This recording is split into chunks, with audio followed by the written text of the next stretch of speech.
rumah ke istirahat ke tengah malam ke jauh masjid. Beliau kerjakan salat qiyam Ramadan 8 rakaat lalu pulang ke rumah untuk salat witir. 4 salat di 4 tempat berbeda. Isya di masjid, ba'diyah isya di rumah, qiyam Ramadan di masjid, witir di rumah.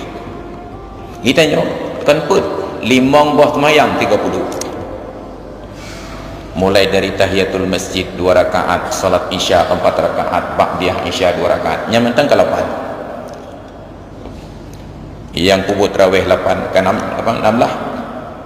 Tambah witir le si kurang lah.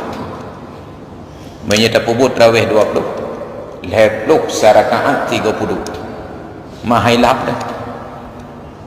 Maka karena salatnya 31 rakaat sekaligus, apa yang terfikir? Salat itu harus cepat selesai, diselenggarakan dengan cara yang seksama dan dalam tempo yang sesingkat-singkatnya.